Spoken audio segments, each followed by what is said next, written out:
Alright, what's going on everybody? Clipcase74 back at it again. And this video is going to be a preseason overview in general. So we're going to be describing about basically how the Clippers did and how each players are doing in general. So first we're going to talk about Tyron Lue's coaching. So what I've seen about Tyron Lue's coaching compared to like last year, we seem to be moving the ball around a lot more, that's actually pretty good. And that's one thing we can definitely use in a regular season and during the playoffs. Because don't be fooled by the records, but but our players are looking pretty promising. It's just the other teams they're actually really trying to get the win. But Tyronn Lue just seemed to mostly be experimenting.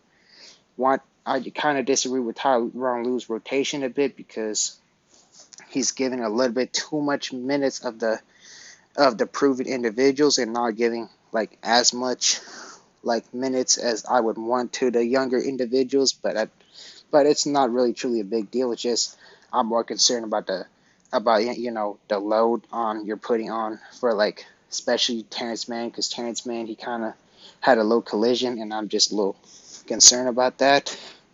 So first, we're gonna dive on Eric Bledsoe. When Eric Bledsoe was playing, he ain't bad as I would think he is. Like, look, I'm when we traded Pat Bev, Rondo, Oturu for Eric Bledsoe, I wasn't a big fan of that because Pat Bev he's a gritty guard who plays amazing defense.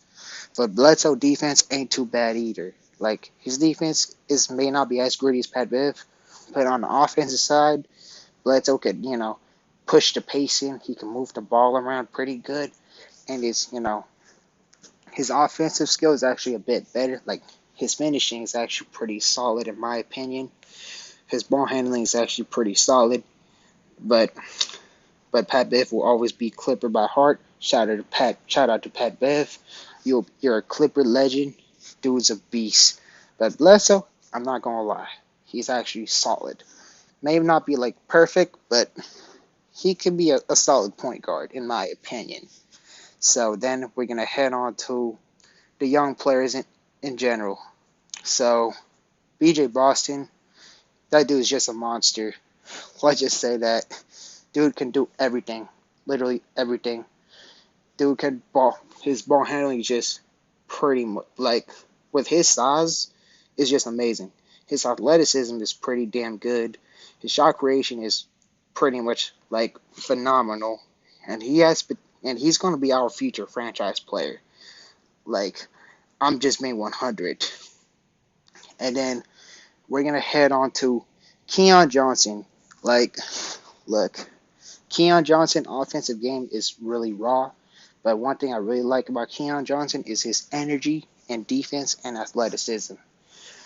Honestly, thinking about it, if I had to give a comparison to Keon Johnson as of right now, I would say he's like a Patrick Beverly with high athleticism and actual star potential. Because Pat Bev and Keon, they're both gritty, they both hustle, but the difference is Keon athleticism is amazing.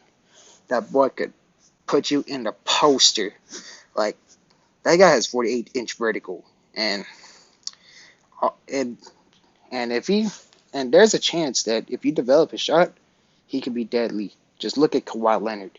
His shot when he was coming into NBA, he was nowhere near where he was at right now. So this is another reason why I just have this passion for young players, in my opinion, because I feel like if you nurture them, breed them, develop them, they're gonna be you could be contending for a long time.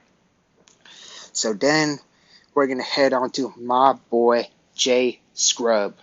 Look, I bet some of y'all want to go after my head right now about how much I like Jay Scrub, but Jay Scrub, I still stand by on what I believe on Jay Scrub, because in my personal opinion, Jay Scrub didn't really get a true chance, in my opinion. Like the first game against the Denver Nuggets, he looked pretty solid, in my opinion. He was finishing pretty good. Shot creation is solid. He was, doing a bit of everything. The Sacramento Kings and the Dallas Mavericks, he pretty much didn't really like get the true opportunity. Like come on, like if you just freaking just imagine just being a bench player, just waiting to that that has all that talent, and all of a sudden you just get in there for 8 minutes. Come on, bro. Not no one's gonna be able to go off just straight up just play him 8 minutes. Like if you would give like let's just say if you switch J Scrub and Luke Kennard's role. If you switch roles, I pretty much genuinely believe J Scrub will just be as good, if not better. Because J Scrub, in my opinion, he's more versatile on the offensive side, and he's slightly better on defense. Kennard, yes, he has better IQ, he has better playmaking ability, but J Scrub, he's more capable of being a good finisher, and he's capable of being a really good athlete in general. While Kennard, he's good. Like, shout out to Luke Kennard, by the way. That he was, in his beginnings, he was, struggling, and then he pretty much went off. So kudos to Luke Kennard. Like, Kennard's a bucket, but J Scrub, in my opinion, if you give him an actual chance, y'all saw how, when he played against the Rockets and the Thunders in the last two games, he was actually pretty good, in my opinion. Yes, he's streaky, but again, in my opinion, he still do have star potential. So, look, you go ahead, go after my head right now about what I think about J Scrub, but I still would, be really cautious about, using him as in a trade package, because Scrub, he has a lot of thing in his bag, because look, even in the Minnesota Timberwolves game just tonight, just earlier, basically J Scrub, he looked like he was popping off, like between the first and the second quarter, just in 3 minutes, he already had 4 points, and then fourth quarter, late third quarter, fourth quarter, he actually got his true chance. He still looked pretty solid in my opinion. Yes, he didn't score as much points as I wanted him to do, but he's shown to me, if y'all actually was watching the game pretty closely, because I was, paying good attention to each player, J Scrub shown capabilities of he's able to make really tough shots, because I saw that one fadeaway, and it was really tough to make, because Kennard's a sniper, he's a JJ Redick with handles, but J Scrub, I feel like he's a J.R. Smith that is either kind of like you have the Westbrook in him, but not the ball hog type, stat padding type Westbrook, or the James Harden in him. Because they both are really good scorers. And Scrub, that beautiful fadeaway, ooh, that was pretty damn good. But it sucks J Scrub didn't get his true chance to go off.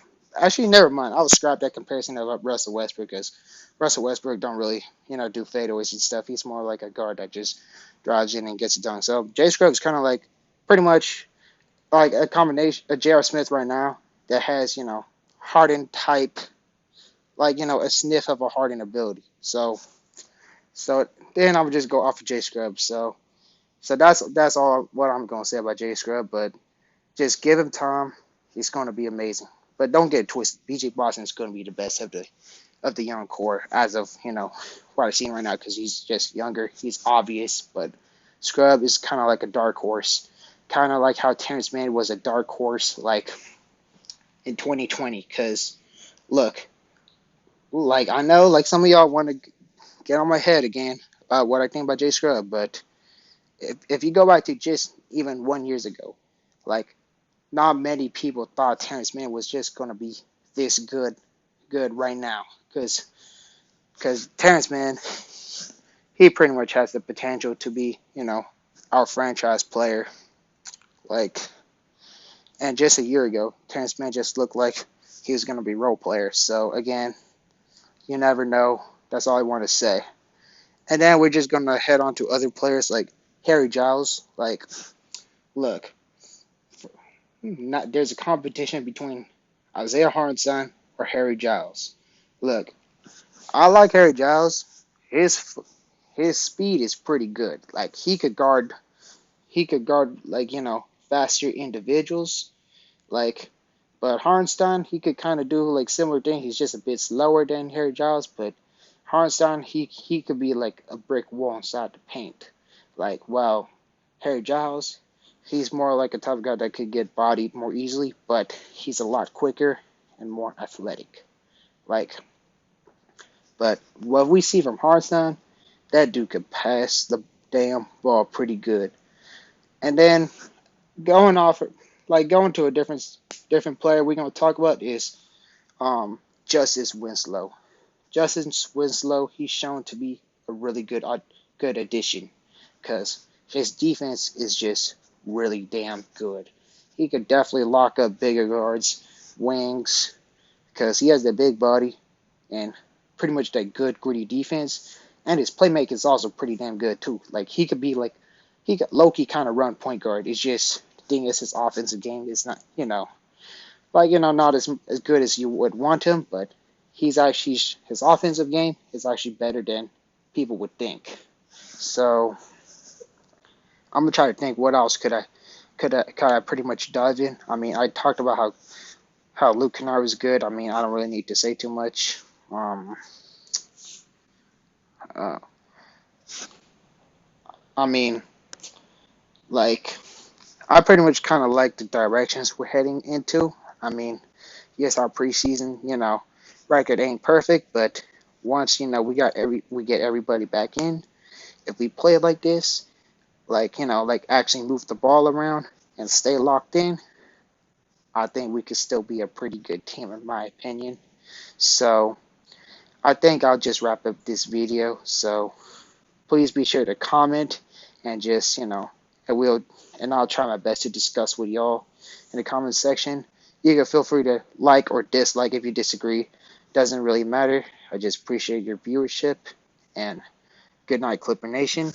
And let's hope for a really good, strong season.